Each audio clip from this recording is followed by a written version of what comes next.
Me llamo Javier Mendoza. Tengo 46 años, o al menos eso dicen los papeles que me identifican en este infierno de concreto y acero, donde los nombres se borran y solo quedan los números de prisionero. Durante casi una década, mi trabajo, mi única y absoluta razón de ser, consistió en mantener vivo a un hombre. Y para lograr esa profana misión, tuve que asegurarme de que muchos otros, demasiados otros para contarlos en una vida de insomnio, murieran. No era un sicario en el sentido tradicional que ven en las series. No llevaba tatuajes en la cara ni escuchaba corridos a todo volumen. Yo era la sombra, el ejecutor silencioso y eficiente de un político, el jefe de seguridad de la familia del excelentísimo gobernador Ricardo Valdivia, en el estado de Sonora. Hoy les hablo desde las entrañas de la bestia, desde el ADEX Florence, la prisión de máxima seguridad en Colorado. Un lugar diseñado para que los hombres olviden que alguna vez lo fueron. El gobierno de los Estados Unidos me llama testigo cooperante clave, una etiqueta burocrática que no significa nada. Esta caja de concreto de 2 por 3 metros, donde la luz del sol es un rumor lejano y el silencio es tan denso y pesado que te aplasta el pecho. Es mi tumba en vida. Me dieron cadena perpetua, elegantemente reducida a 30 años por mi invaluable cooperación. Pero la verdad, la única verdad que me queda, es que mi vida terminó mucho antes. El día que comprendí para quién trabajaba realmente. El día que vi la cara del verdadero diablo y reconocí en ella el reflejo de mi propia cobardía. Todo lo que la prensa, la DEA y el gobierno mexicano les contaron sobre la supuesta guerra contra el narco en mi estado, sobre las capturas heroicas y los enfrentamientos de película, es una farsa monumental. Una obra de teatro sangrienta montada sobre un escenario de cadáveres anónimos. Una cortina de humo diseñada con precisión quirúrgica para ocultar la verdad más obscena y podrida de todas. Creen, porque es lo que les han hecho creer, que el cártel de Sinaloa operaba en Sonora bajo el mando de algún capo bigotón enviado desde la sierra de Badiraguato. Un hombre rústico con sombrero tejano y botas de piel de avestruz. Es la imagen que les gusta vender. La del bandido folclórico, casi romántico, que le da a la gente algo exótico y tangible que temer. Pero es una mentira descarada, una caricatura para idiotas.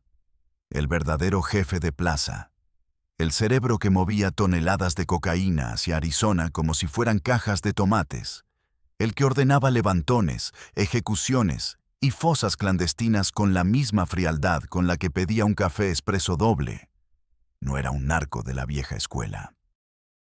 Era Ricardo Valdivia Jr., Ricky, para sus amigos, el hijo predilecto del gobernador, el niño de oro de la élite sonorense. Un joven que apenas pasaba de los 20 y tantos, educado en los internados más caros de Suiza, con una sonrisa de comercial de dentífrico y las manos bajo sus impecables uñas de manicura, permanentemente manchadas con la sangre de cientos, quizás miles de personas. Yo estuve ahí. Yo fui su perro guardián, su confesor silencioso, su herramienta más afilada. Yo vi cómo el poder político y el crimen organizado no son dos entidades separadas que colaboran en la oscuridad. Son la misma bestia con 2 cabezas, un monstruo bicéfalo que se alimenta de la misma carroña, que bebe de la misma sangre. Y esa bestia, a la que serví con una lealtad ciega y estúpida, devoró mi alma. La masticó lentamente y la escupió en esta celda de la que nunca saldré. Se preguntarán, y con toda la razón del mundo, ¿cómo un hombre como yo, un ex sargento primero del Grupo Aeromóvil de Fuerzas Especiales, un gafe condecorado por acciones de combate en las selvas de Chiapas y las sierras de Michoacán. Un hombre que juró morir por su bandera y que creyó en ese juramento. Termina siendo el niñero y verdugo de un monstruo con cara de ángel. La respuesta, como casi siempre en mi jodido país, es una mezcla tóxica de desesperación y corrupción. Pero la raíz, la semilla de toda podredumbre, es siempre la desesperación. Colgué el uniforme con honores, pero también con una rodilla maltrecha que tronaba con cada cambio de clima y una pensión miserable que era una bofetada a mis años de servicio. Apenas alcanzaba para pagar la renta de una casita de interés social y la comida. Tenía a mi esposa, Elena, el ancla de mi vida, y a mi pequeña, Sofía, que era mi única luz en un mundo que se oscurecía. Mi vida era modesta, sin lujos, pero era mía. Creía tener algo que el dinero no podía comprar. Honor. Qué iluso. La vida se encargó de demostrarme que todo tiene un precio. Y el mío estaba a punto de ser fijado. Sofía enfermó. Insuficiencia renal crónica, un término clínico que sonaba como una sentencia de muerte. Los médicos del IMSS, con la honestidad brutal de quien ve la tragedia a diario, me lo dejaron claro. Necesitaba un trasplante, y mientras esperaba, un tratamiento de diálisis y medicamentos inmunosupresores carísimos. La lista de espera oficial para un riñón, me dijeron con una mueca de lástima, era de años. Años que mi hija simplemente no tenía. Cada día, literalmente cada día, veía cómo mi pequeña se apagaba un poco más. Su piel perdía ese color rosado de la infancia. Su risa se volvía un eco cada vez más lejano. El olor a desinfectante del hospital se impregnó en mi ropa, en mi piel, en mi alma. Se convirtió en el perfume de mi vida. Vendí el coche, un Tsuru destartalado que aún debía. Hipotequé la pequeña casa que mis padres me habían heredado, su único patrimonio. Pedí prestado a amigos, que pronto dejaron de contestarme el teléfono. Pedí a familiares, que empezaron a evitarme. Terminé con usureros que me cobraban intereses que me hundían más en el lodo. ¿No fue suficiente? La enfermedad grave de un hijo es un agujero negro que lo devora todo. El dinero, la esperanza, la dignidad, el orgullo.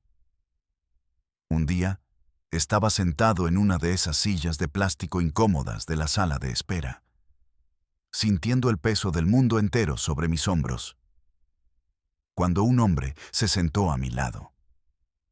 Era Alfredo Jiménez, el chino, un antiguo compañero de mi batallón. Un tipo duro, de los mejores en combate cuerpo a cuerpo, pero que había causado baja por motivos personales hacía unos años. Lo había perdido de vista. Ahora vestía ropa de marca y un reloj Omega que valía más que todo lo que yo poseía. Me vio la cara, la derrota tatuada en mis facciones. No tuve que explicarle nada. Los soldados reconocemos la desesperación en la mirada de otro. «Mi sargento», me dijo en voz baja, con un respeto que ya nadie me mostraba. «He oído lo de su niña. Lamento mucho lo que están pasando». Hizo una pausa, me estudió. Hay gente importante, que valora sus habilidades. Las de verdad, no las que se usan para desfilar. Pagan bien, mi sargento. Pagan en dólares y pagan ya. Es un trabajo de seguridad, discreto. Sabía perfectamente a qué se refería. En México, gente importante y trabajo discreto son eufemismos para el crimen organizado. El Javier Mendoza de antes, el sargento de los gafes que creía en el bien y el mal, se habría levantado y le habría partido la cara allí mismo. Pero ese hombre ya no existía. Había muerto en algún pasillo de hospital. A través del cristal mugriento de la sala de espera, vi a Sofía, tan pequeña y frágil en esa cama enorme, conectada a una máquina ruidosa que hacía el trabajo que sus riñones no podían. En ese instante, el honor, la patria, la bandera y todas esas grandes palabras por las que una vez estuve dispuesto a morir, se convirtieron en cenizas, en un chiste cruel y sin gracia. Miré al chino, a sus ojos que ya no tenían brillo, solo astucia. «Acepto», dije. Mi voz sonó extraña, como si fuera de otra persona. Me dijo que me presentarían con el cliente y que si pasaba la prueba de aptitud, el dinero para el tratamiento de mi hija estaría en mis manos en menos de una semana. No hice más preguntas. La necesidad es un amo cruel, y yo, en ese momento, me arrodillé y me convertí en su esclavo más devoto. Mi primera prueba, mi bautismo de fuego en este nuevo infierno, no fue protegiendo a nadie. Fue todo lo contrario. El chino me llevó a una casa de seguridad en una colonia de clase media, en las afueras de Hermosillo. Por fuera, una casa idéntica a las demás, con un jardín descuidado. Por dentro, un pequeño arsenal, radios de comunicación y el inconfundible olor a miedo y a pólvora vieja. Allí me esperaba un hombre de mediana edad, impecablemente vestido con un traje gris, al que solo conocí como el contador. No parecía un matón. Parecía un gerente de banco o un auditor. Pero sus ojos eran fríos y vacíos como los de una serpiente. Me dio mis instrucciones con la precisión de un oficial de Estado Mayor planeando una invasión. Un empresario de la construcción, un tal ingeniero Morales, se había negado a pagar el derecho de piso. Se siente muy influyente. Tiene amigos en el municipio, dijo el contador con una sonrisa gélida que no llegó a sus ojos. Hay que recordarle que la gravedad aplica para todos, sin importar cuán alto crean que están. Mi trabajo: liderar un pequeño equipo de 2 hombres, entrar a su oficina en un edificio corporativo en pleno centro, en pleno día, sacarlo sin hacer ruido, sin un solo disparo, y entregarlo en un punto de encuentro en el desierto. Limpieza quirúrgica, Mendoza. No queremos un circo mediático. Queremos al paciente y lo queremos en silencio.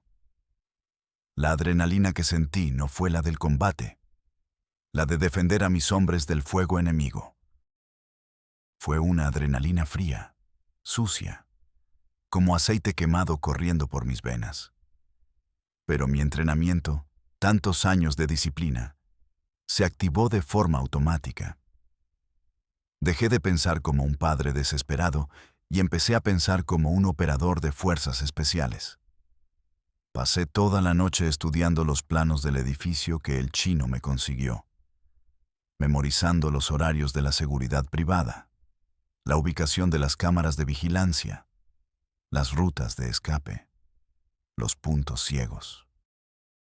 Mis 2 compañeros eran sicarios de la vieja escuela, brutos, nerviosos, con más músculo que cerebro.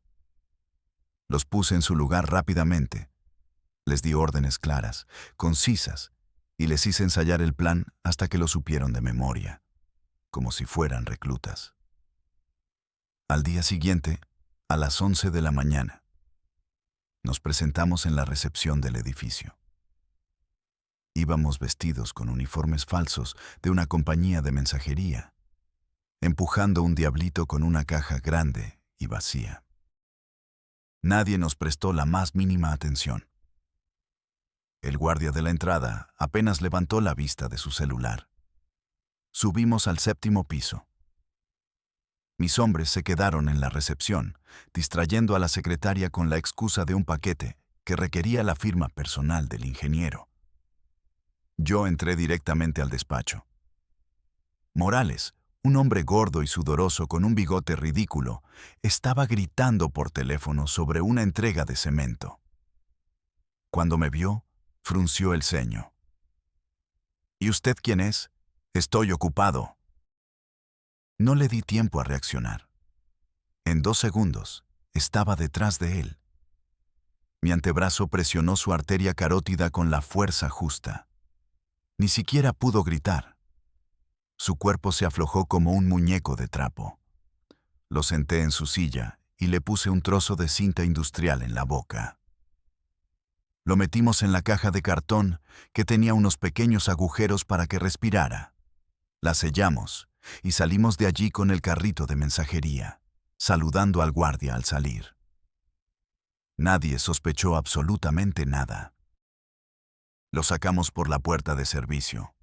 Lo metimos en el doble fondo de una camioneta de reparto y conduje durante 1 hora hasta una bodega abandonada en la carretera Aquino. Allí nos esperaba otro equipo, gente más siniestra, con la cara cubierta. Entregué el paquete sin decir una palabra.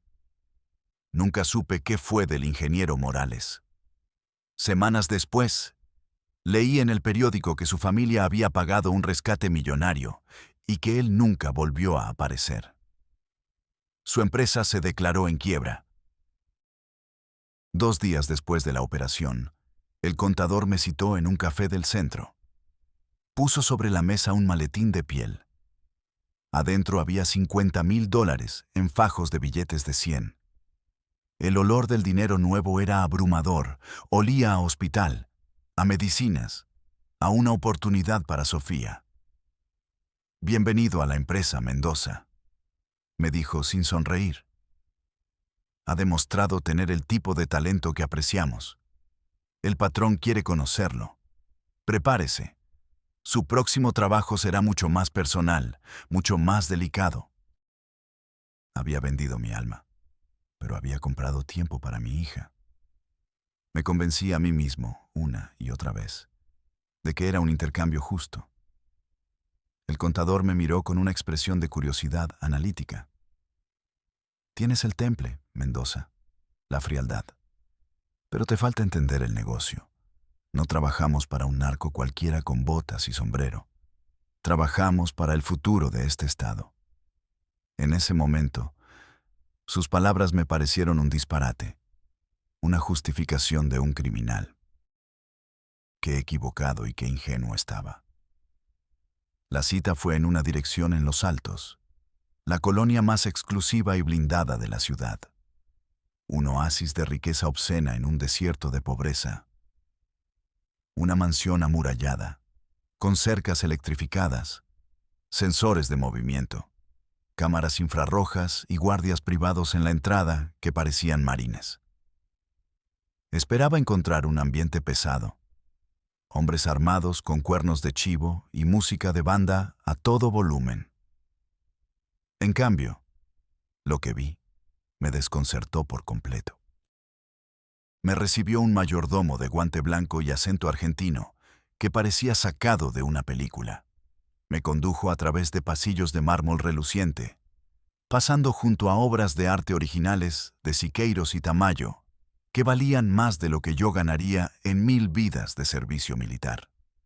El lugar era silencioso, impecable. Olía a cera de piso cara y a flores frescas.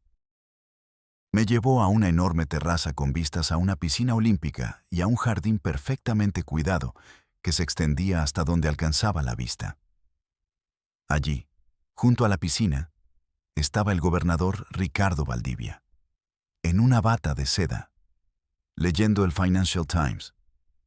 A su lado, en una tumbona, un joven de unos 22 años, vestido de pies a cabeza con ropa deportiva de marca que gritaba «¡Dinero!».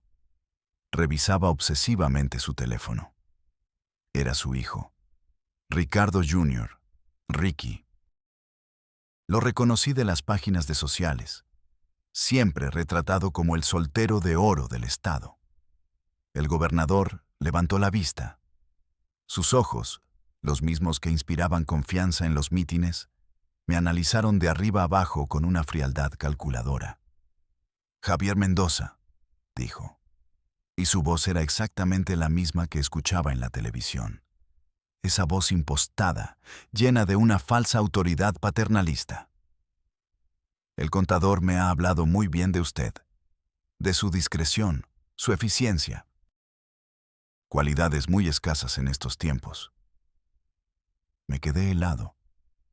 Mi mente trabajaba a 1000 por hora. ¿Qué hacía yo aquí? ¿Acaso el gobernador, el hombre que juró cumplir y hacer cumplir la ley, estaba involucrado en el secuestro del ingeniero Morales? A partir de hoy, continuó Valdivia, doblando su periódico con una parsimonia exasperante, usted será el jefe de seguridad personal de mi hijo Ricardo. Lo acompañará a todas partes, como su sombra. Su vida, literalmente, estará en sus manos. El joven, Ricky, apenas me dedicó una mirada de soslayo, un gesto de fastidio, y asintió con la cabeza sin levantar la vista de la pantalla de su teléfono. Yo no entendía absolutamente nada. ¿Por qué el hijo consentido del gobernador necesitaba a alguien con mi perfil? ¿Un especialista en operaciones encubiertas, contrainsurgencia y combate urbano? Creí que sería el trabajo más aburrido del mundo. Seguir a un niño rico a sus fiestas, a sus clases de polo. Evitar que los paparazzi le tomaran fotos borracho. Una especie de niñera glorificada y obscenamente bien pagada. Qué ingenuo fui. La primera semana fue exactamente eso. Un desfile de banalidad y privilegio. Lo llevaba en un Mercedes-Benz blindado a la universidad privada donde supuestamente estudiaba administración de empresas, pero donde pasaba más tiempo coqueteando que estudiando. Lo llevaba a restaurantes caros donde trataba a los meseros con un desprecio insultante. Lo llevaba al club de golf donde pasaba horas hablando por teléfono en voz baja y en inglés. Ricky era arrogante, malcriado, un cliché andante del privilegio. Pero no vi nada fuera de lo normal. La segunda semana, la fachada se derrumbó con la fuerza de una demolición. Una noche, me ordenó que lo llevara a un rancho a las afueras de la ciudad, en la zona de San Pedro el Saucito. «Y ven preparado, Javi», me dijo con una sonrisa torcida que me heló la sangre. «Esta noche hay junta de consejo, y no es de la universidad». Preparado, en nuestro nuevo lenguaje, significaba mi fusil de asalto AR-15 modificado con mira holográfica. Mi pistola Glock .45 con 3 cargadores extra. Chaleco antibalas nivel 4 bajo la camisa y equipo de comunicación encriptado. Cuando llegamos, el rancho estaba custodiado por un triple perímetro de hombres que reconocí al instante.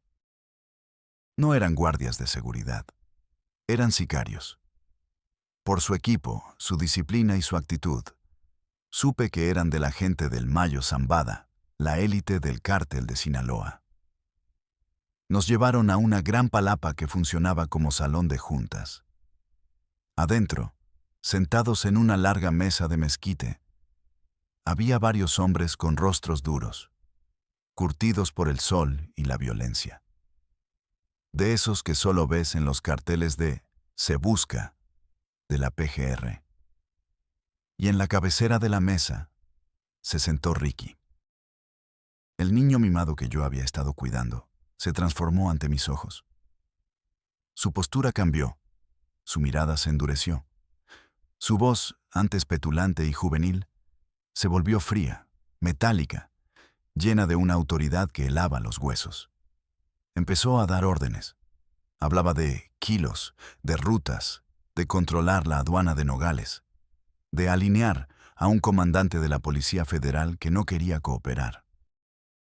Cuestionó a uno de los hombres, un tipo mayor con cicatrices en la cara, sobre un cargamento de efedrina que se había extraviado en el puerto de Guaymas. El hombre tartamudeó una excusa patética sobre una inspección sorpresa de la Marina. Ricky ni siquiera parpadeó. Escuchó en silencio, con la cabeza ladeada, como un depredador. Luego hizo una seña casi imperceptible con la cabeza a uno de los guardias que estaban de pie contra la pared. Sacaron al hombre afuera. Unos segundos después, el silencio de la noche fue roto por un solo disparo, seco y definitivo. Ricky siguió hablando de los precios del cristal en Phoenix, como si nada hubiera pasado, como si acabara de pedir que le cambiaran un cenicero sucio. En ese momento, en ese salón que olía a cuero caro, a tequila de reserva y a muerte, lo comprendí todo con una claridad brutal y vomitiva. Este no era el hijo del gobernador metido en problemas. Este era el jefe. El puto jefe de Plaza del Cártel de Sinaloa en Sonora. Y su padre, el hombre que salía todos los días en la televisión hablando de ley y orden, de su lucha frontal contra el crimen, era su socio, su protector, el que le proporcionaba la fachada y la infraestructura del Estado para operar. El gobierno de Sonora no era una víctima del narco, era su negocio familiar. Sentí un vértigo que casi me hizo caer. Había entrado en la boca del lobo, y el lobo no usaba sombrero, usaba traje y corbata, daba discursos en la televisión y vivía en la casa de gobierno. Mi ascenso dentro de esa estructura perversa fue vertiginoso, casi surreal. Ricky vio en mí algo que no encontraba en sus sicarios, que eran en su mayoría brutos y poco fiables. Una eficiencia fría y profesional, una lealtad basada no en el miedo, sino en el cumplimiento metódico del deber. Yo no hacía preguntas, no cuestionaba las órdenes, solo las ejecutaba con la precisión de un cirujano. Me convertí en su sombra, su hombre de confianza, el solucionador de problemas. Mi trabajo se convirtió en un descenso diario a los círculos más profundos del infierno. Un ejercicio constante de disonancia cognitiva que me estaba volviendo loco. Un día, por la mañana, estábamos en una comida de caridad organizada por la primera dama, la madre de Ricky, para recaudar fondos para un orfanato. Ricky, vestido con un impecable traje de lino blanco, sonreía para las cámaras de la prensa. Abrazaba a los niños huérfanos y entregaba un cheque gigante. Mientras él hacía su papel de joven filántropo, yo, a 3 metros de distancia, con un auricular discreto, coordinaba en tiempo real la tortura de un miembro de los Zetas, que habían capturado intentando calentar la plaza en Agua Prieta.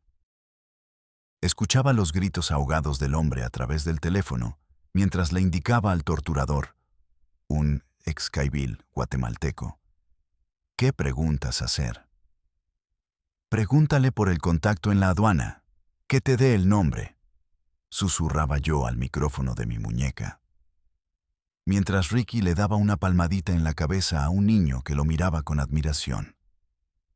De los canapés y el champán pasamos, sin transición alguna, a una casa de seguridad en un barrio pobre, donde vi a hombres ser desmembrados vivos. Ricky observaba todo con un interés casi científico, como un biólogo estudiando un insecto bajo el microscopio, sin mostrar la más mínima emoción, a veces incluso bostezando de aburrimiento. Una vez me ordenó organizar la logística para mover 2 toneladas de cocaína pura desde la frontera con Guatemala hasta la frontera con Arizona. La droga no iba en avionetas o submarinos.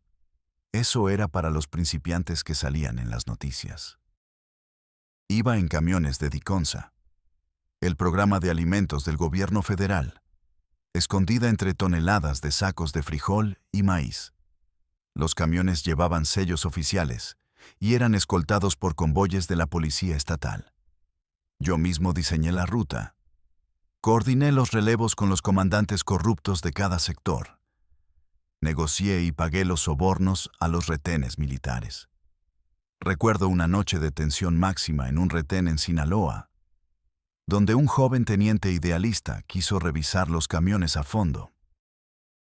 Tuve que hacer una llamada directa al general de la zona, que estaba en nuestra nómina, para que le ordenara al teniente que nos dejara pasar.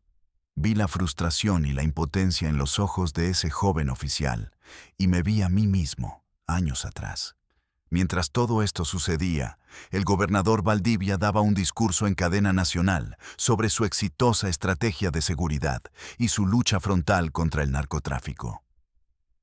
La hipocresía era tan colosal, tan absoluta, que dejó de parecerme real.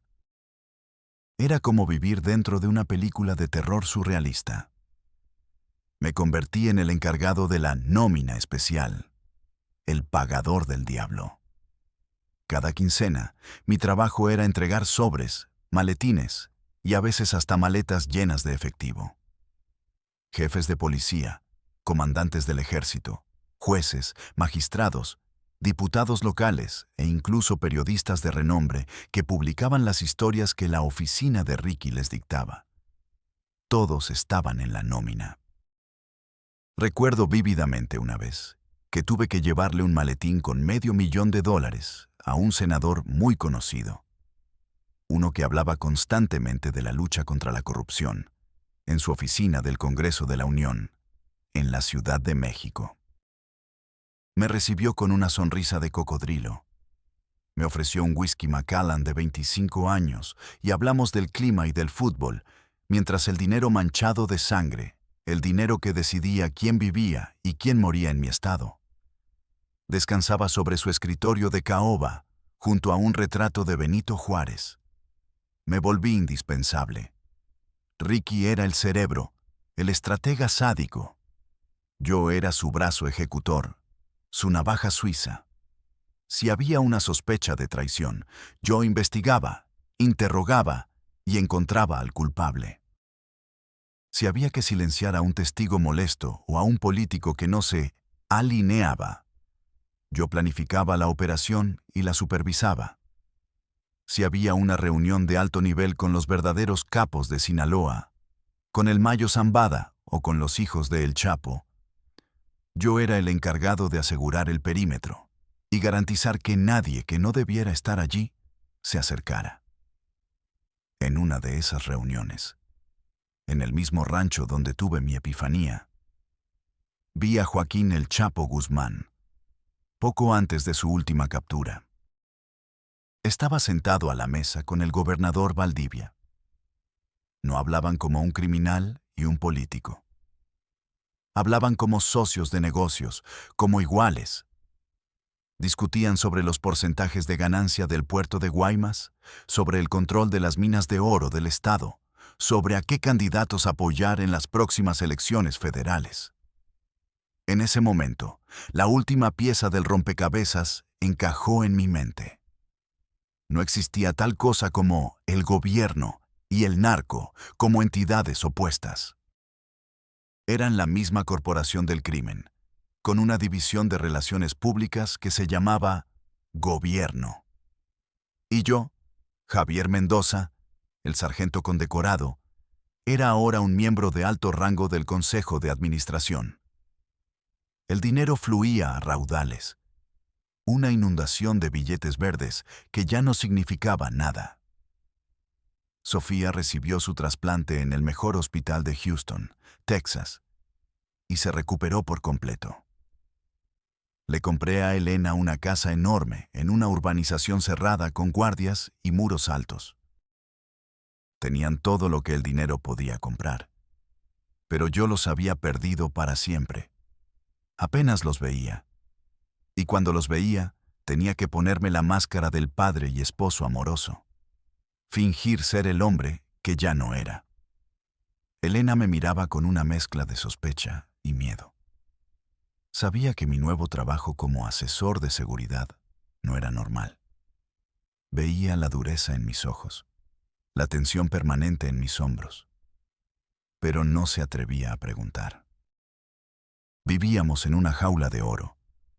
Y yo era el guardián que mantenía encerrada a mi propia familia en una mentira que yo había construido para salvarla. La culminación de esta locura, el momento en que todas las máscaras cayeron y vi la verdadera cara del monstruo en toda su dimensión, fue durante la llamada Guerra de Nogales. Un grupo disidente, una facción de los Beltrán Leiva resentida por un reparto de ganancias, intentó arrebatarle el control de la plaza a Ricky.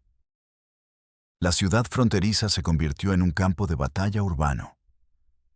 Había balaceras a plena luz del día, granadazos en restaurantes, cuerpos colgados de los puentes peatonales con narcomensajes espeluznantes.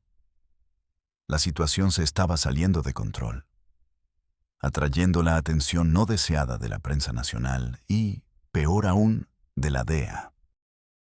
El gobernador Valdivia, presionado por el gobierno federal para que hiciera algo, anunció en una rueda de prensa transmitida a nivel nacional una operación de limpieza sin precedentes. Un operativo conjunto de todas las fuerzas del Estado para devolver la paz a los ciudadanos. Era otra mentira repugnante, la más grande de todas.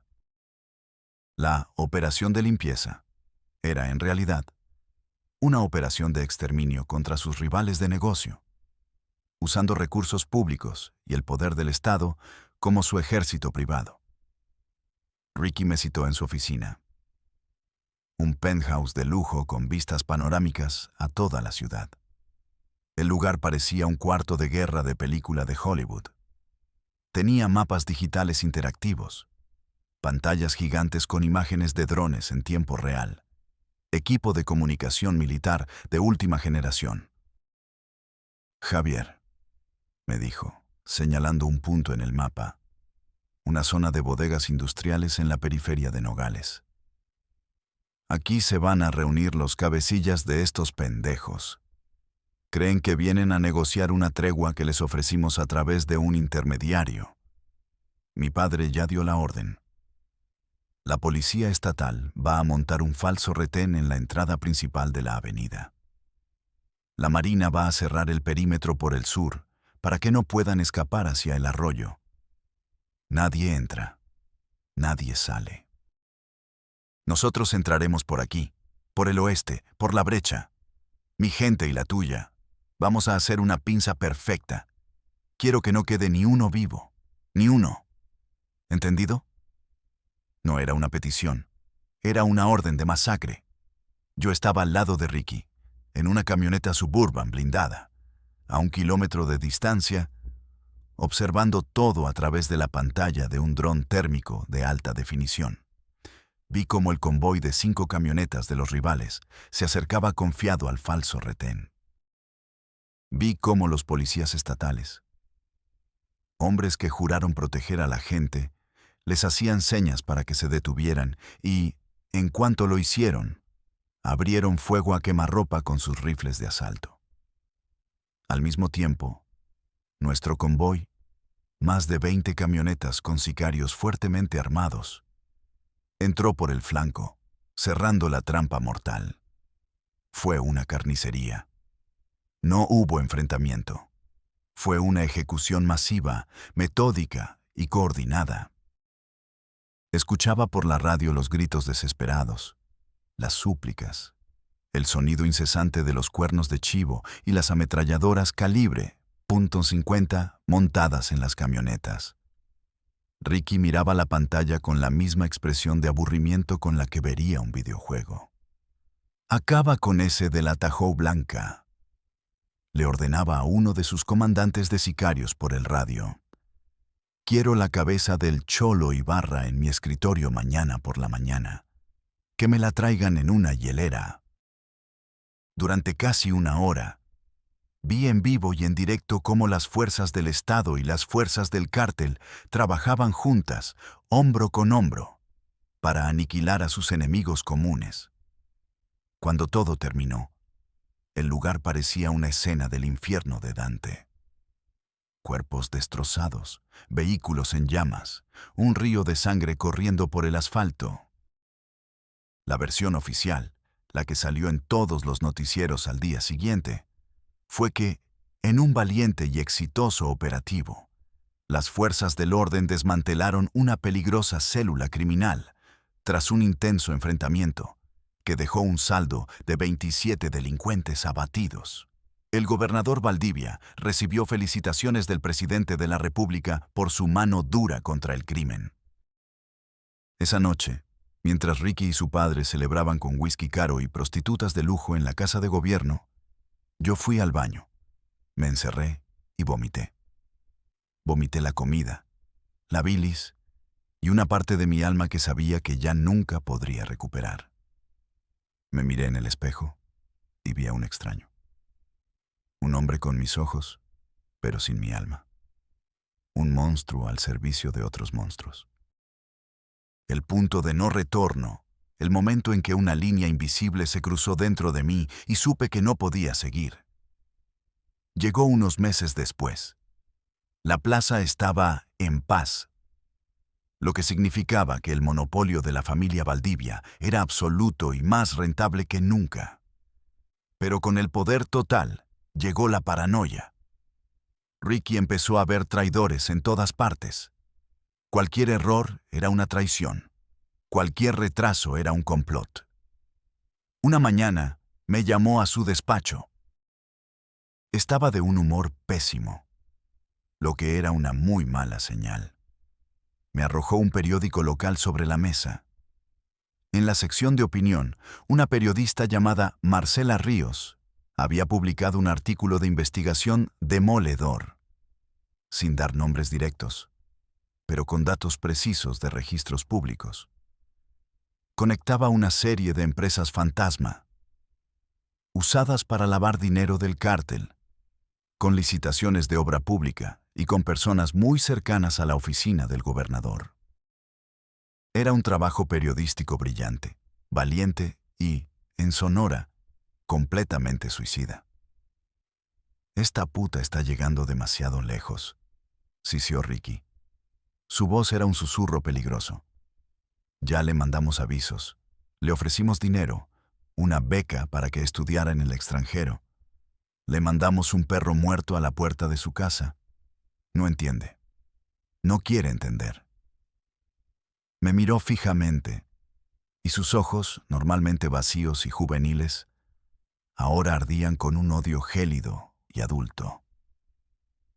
Quiero que la desaparezcas, Javier. A ella. Y quiero que parezca un accidente. Un puto accidente de coche en la carretera a Ures, sin rastros, sin cabos sueltos. Y quiero que lo hagas tú, personalmente. No confío en nadie más para un jale tan delicado. Mi sangre se convirtió en hielo. Yo había matado. Había matado a sicarios, a rivales, a gente que vivía y moría por la espada. Me había convencido a mí mismo de que solo eliminaba a otros monstruos, que estaba limpiando el mundo a mi manera. Pero esto era diferente. Marcela Ríos no era una criminal. Era una mujer que solo hacía su trabajo, una de las pocas personas con el valor de decir la verdad en un estado silenciado por el miedo. Le dije a Ricky que necesitaba tiempo para planificarlo bien, para estudiar sus rutinas, para que el accidente fuera perfecto e incuestionable. Estaba ganando tiempo, buscando desesperadamente una alternativa, una forma de advertirle anónimamente sin que me descubrieran. Pero él notó mi vacilación. Lo vi en su mirada. La sospecha, como una pequeña serpiente venenosa, se deslizó en sus ojos. El eslabón más fuerte de su cadena de mando, su perro más fiel, acababa de mostrar una grieta. Y en nuestro mundo, una grieta es una sentencia de muerte. Durante 2 días, la vigilé. La seguí a una distancia prudente. La vi dejar a sus 2 hijos pequeños en la escuela pública. La vi comprar el pan en la tienda de la esquina. La vi trabajando hasta tarde en la noche en su pequeño apartamento, sola, rodeada de papeles y tazas de café. Vi una foto en el tablero de su viejo coche, de ella con su difunto esposo, un policía asesinado años atrás. La niña, su hija, tenía la misma edad que mi Sofía. Y en ese momento ya no vi a Marcela Ríos, la periodista. Vi a Elena. Vi a mi propia esposa viuda, criando sola a mi hija en un mundo hostil. Vi en los ojos de esos niños la misma inocencia que veía en los de Sofía cada vez que me miraba, sin saber que el monstruo del que la gente susurraba en la oscuridad dormía al otro lado del pasillo. No podía hacerlo. Simplemente no podía. Mi alma, o lo que quedaba de ella, se rebeló con una fuerza que no sabía que aún poseía. Fui con Ricky y le dije que la operación era demasiado arriesgada, que ella estaba bajo la lupa de organizaciones internacionales de derechos humanos, que era mejor esperar. Fue la excusa más estúpida de mi vida, y él lo supo al instante. Su rostro se quedó sin expresión, como una máscara de cera. «Está bien, Javier», dijo con una calma aterradora que era peor que cualquier grito. «Déjalo. Yo me encargo». Supe en ese instante que me había convertido en un problema. Un hombre que sabía demasiado y que por primera vez había desobedecido una orden directa. Empecé a sentir la soga invisible alrededor de mi cuello. Los hombres que antes me saludaban con respeto, ahora me miraban de reojo. Susurraban cuando yo pasaba. Mis llamadas tardaban más en ser contestadas. Estaba siendo aislado, marginado. Sabía lo que venía después. Iban a ponerme un 4, a culparme de algo, a entregarme o, más probablemente, a enterrarme en el desierto. Yo era el archivo viviente de todos sus crímenes, y mi recién descubierta conciencia me había convertido en una bomba de tiempo que tenían que desactivar de inmediato. Tenía que salir. Tenía que sacar a mi familia de allí antes de que fuera demasiado tarde. La decisión fue instantánea y absoluta, una cuestión de pura supervivencia. Durante una semana, que me pareció una eternidad de paranoia, planeé mi escape con la misma meticulosidad militar con la que había planeado tantas operaciones para ellos. Usando una identidad falsa que había creado años atrás como contingencia, moví la mayor parte de mi dinero en secreto a una cuenta cifrada en las Islas Caimán. A través de un viejo contacto en el consulado americano, un agente de la CIA al que una vez le salvé la vida en una situación comprometida, conseguí documentos canadienses falsos, pero de una calidad impecable, para Elena, Sofía y para mí. Le dije a Elena que la empresa me enviaba a un curso de especialización de 1 año a Vancouver y que podíamos irnos todos juntos, empezar de nuevo. Su rostro se iluminó con un alivio tan profundo y sincero que casi me hizo llorar. Era como si hubiera estado esperando esas palabras durante años, su pasaporte a la libertad. La noche de la fuga, la tensión en nuestra casa era tan densa que podía cortarse con un cuchillo. Cada sombra que se movía en la calle parecía un sicario. Cada coche que pasaba era una amenaza potencial. Metí a mi mujer y a mi hija en nuestra camioneta Suburban blindada, la misma que había sido testigo silencioso de tantos de mis pecados.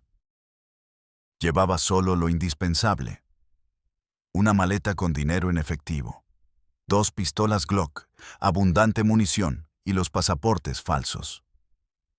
Mi plan era cruzar por un punto ciego en la frontera con Arizona, cerca de Sasabe, un lugar que yo mismo había usado en el pasado para pasar cargamentos y personas importantes. Era arriesgado, pero era la única opción que nos quedaba. Salimos de la ciudad en la madrugada, bajo el manto protector de la oscuridad. Todo parecía ir bien. Las calles estaban desiertas, pero ellos eran más listos. Yo les había enseñado a hacerlo. Tenían halcones, informantes, en todas las salidas de la ciudad.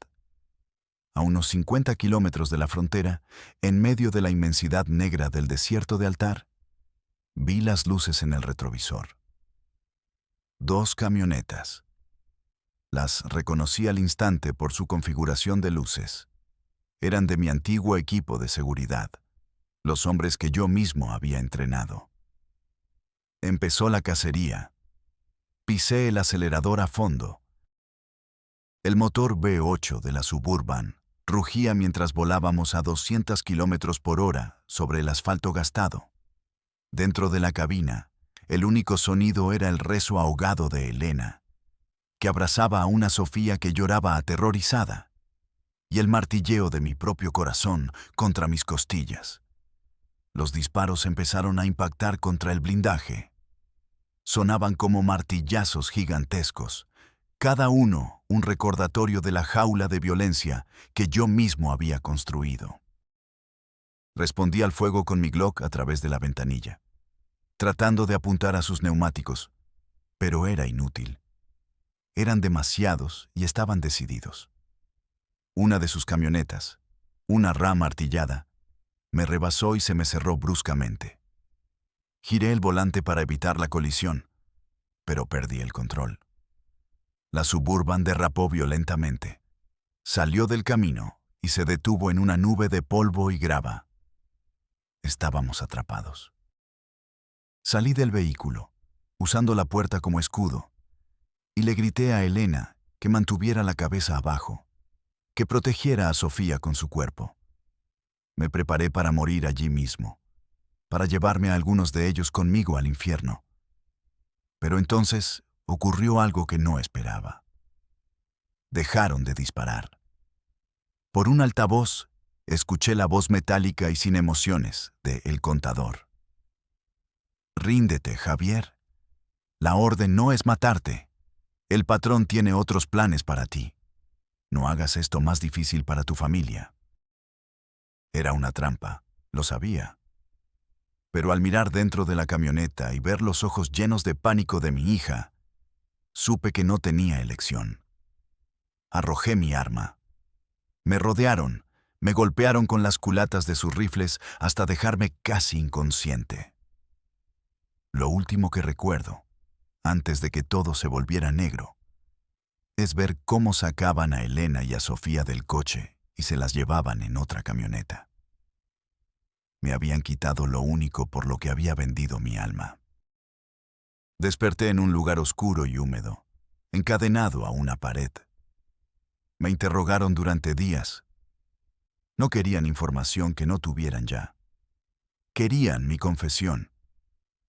Con una cámara de video grabando y bajo la amenaza constante de que le harían daño a mi familia si no cooperaba. Me hicieron admitir, con lujo de detalles, ser el responsable de crímenes que yo no había cometido, de masacres que ellos habían ordenado, de ser el sanguinario jefe de plaza que aterrorizaba el Estado. Me estaban convirtiendo en el chivo expiatorio perfecto. Finalmente, entendí su plan maestro. Un día, me sacaron de ese agujero, me dieron ropa limpia, me permitieron ducharme y me entregaron, no a la policía mexicana, que era suya. Me entregaron en el puente internacional de Nogales a un grupo de agentes de la DEA que parecían esperarme. El cártel de Sinaloa, con la bendición y la coordinación del gobernador Ricardo Valdivia, me había vendido al gobierno estadounidense como un capo de alto rango, un trofeo en su falsa guerra contra las drogas, a cambio de favores, de rutas despejadas, de la ilusión de cooperación binacional. Fui el cordero sacrificado en el altar de la hipocresía, para que el pacto secreto entre los demonios de ambos lados de la frontera pudiera continuar sin interrupciones. Y aquí estoy, en esta caja de concreto a miles de kilómetros de mi hogar, un fantasma en el sistema penitenciario más seguro del mundo. Como parte de mi acuerdo de cooperación, a cambio de mi testimonio detallado sobre rutas, nombres y operaciones, el gobierno estadounidense puso a mi familia en el programa de protección de testigos. Les dieron nuevas identidades, una nueva vida en algún lugar del norte, en Canadá o en el norte de Estados Unidos, lejos de México, lejos de mí. No sé dónde están. No puedo saberlo. Es parte del acuerdo. No puedo escribirles. No puedo llamarlos. Soy un fantasma para ellos, y ellos son un recuerdo para mí. Es el precio final de mi traición y de mi tardío intento de redención. La única esperanza a la que me aferro, el único pensamiento que me impide golpear mi cabeza contra estos muros de concreto hasta que todo termine, es que Sofía pueda crecer lejos de la sombra de su padre. Que pueda tener una vida normal. Una vida que yo le robé. Mi vida, en cambio, se acabó. Cada día es una copia exacta del anterior. El mismo silencio, la misma soledad, el mismo sabor a ceniza y a remordimiento en mi boca. Entonces, ¿por qué hablo ahora? ¿Por qué arriesgarme a que, incluso aquí, en la prisión más segura del mundo, intenten silenciarme para siempre? ¿Por qué ellos siguen ahí fuera, más poderosos y respetados que nunca? Ricardo Valdivia terminó su mandato como un héroe, un pacificador, el hombre que le devolvió la seguridad a Sonora. Ahora es senador de la República y se perfila como un futuro candidato presidencial, hablando de valores y de familia. Su hijo, Ricky, sigue manejando el negocio familiar, pero ahora con más cuidado, desde las sombras, a través de una red de intermediarios y empresarios respetables. Son intocables. Mi testimonio ayudó a encarcelar a algunos sicarios, a un par de comandantes corruptos, peones en su vasto tablero de ajedrez. Pero los verdaderos monstruos, los reyes y las reinas, los que visten trajes de Armani, dan discursos sobre el futuro de la nación y se sientan en la misma mesa que los presidentes y los directores de Wall Street. Siguen en el poder, impunes y riéndose de todos nosotros. Creen que me silenciaron para siempre al encerrarme aquí. Pero se equivocaron. Me quitaron mi nombre, mi libertad, mi familia. Lo único que no pudieron quitarme es mi voz y mi historia. Cuento esto no para buscar su perdón. No hay perdón para hombres como yo. El infierno me espera con los brazos abiertos y lo tengo bien merecido. Lo cuento para que ustedes, los que viven afuera, en ese mundo que para mí ya es solo un recuerdo borroso, sepan la verdad. Que el verdadero enemigo no es el sicario con el rostro tatuado que ven en las noticias. Él es solo un empleado, un peón desechable, un producto de la misma miseria y falta de oportunidades que el sistema crea y perpetúa. Los verdaderos monstruos son los que firman las leyes, los que controlan los bancos, los que se sientan a su mesa y les piden su voto. El sistema no está roto. Fue diseñado para funcionar exactamente así, para enriquecer a una élite criminal a costa de la sangre de millones. Si alguna vez la vida del crimen les parece atractiva, si el brillo del dinero fácil los tienta, recuerden mis palabras desde esta tumba de concreto.